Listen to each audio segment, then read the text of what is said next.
जब तक लद्दाख में हुई हत्याओं की न्यायिक जांच नहीं हो जाती, मैं जेल में ही रहूंगा।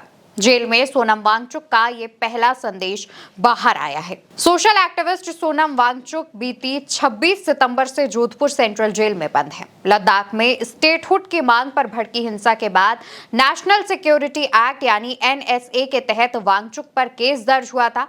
तब से वांगचुक से किसी को जेल में मुलाकात करने नहीं दिया जा रहा था। लेकिन सोनम वांगचुक की पत्नी गीतांजलि अंगमो के राष्ट्रपति पीएम मोदी और गृह मंत्री अमित शाह को लेटर लिखे जाने के बाद सोनम वांगचुक की मुलाकात उनके बड़े भाई कातसेन दोरजोले और वकील मुस्तफा हाजी से हुई। और इस मुलाकात के दौरान ही वांगचुक ने यह संदेश जनता के लिए पहुंचाया है। जेल में बंद वांगचुक कहते हैं, मैं शारीरिक और मानसिक दोनों रूप से स्वस्थ हूं और सभी की चिंता और प्रार्थनाओं के लिए धन्यवाद देता हूं।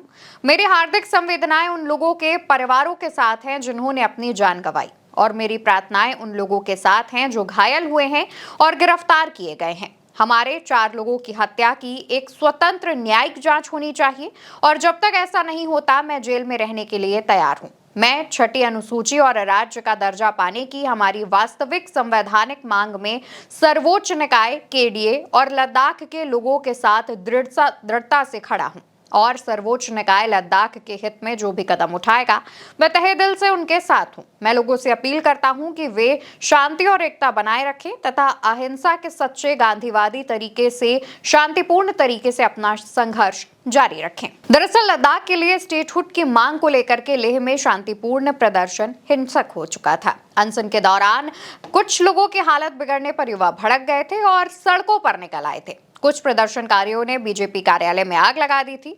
पुलिस ने बल का प्रयोग किया, पथराव हुआ, आंसू गैस के गोले चले और गोलियां भी चली। इसमें 4 युवाओं की मौत हो गई थी और कई युवा और कुछ पुलिसकर्मी घायल हो गए थे। पुलिस फायरिंग में हुई इन मौतों ने पूरे क्षेत्र में गुस्सा फैला दिया था, जिसके बाद प्रशासन ने सोनम वांगचुक पर लोगों को भड़काने और बरगलाने का आरोप लगाते हुए NSA के तहत मामला दर्ज किया और 26 सितंबर को उन्हें हिरासत में ले लिया। इसके बाद से ही वांगचुक की रिहाई को लेकर देश भर में प्रदर्शन किया जा रहा है और उनकी रिहाई की मांग उठाई जा रही है।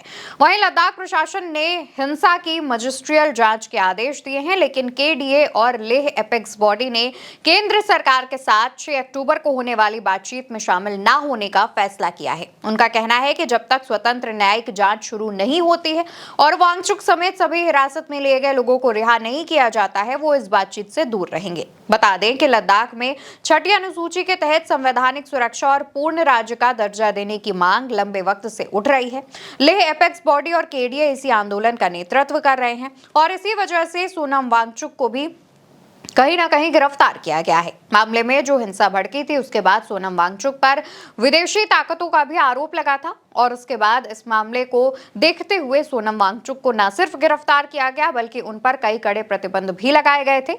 हालांकि इसके बावजूद सोनम वांगचुक की पत्नी गीतांजलि अंगमो ने जो लेटर लिखा है उसके बाद सुप्रीम कोर्ट की तरफ से भी कहा जा रहा है कि मोदी सरकार को एक लेटर भेजा जाएगा और उनसे मामले की जांच के लिए जानकारी ली जाएगी और उसके बाद मामले में एक्शन लेने के लिए कहा जाएगा।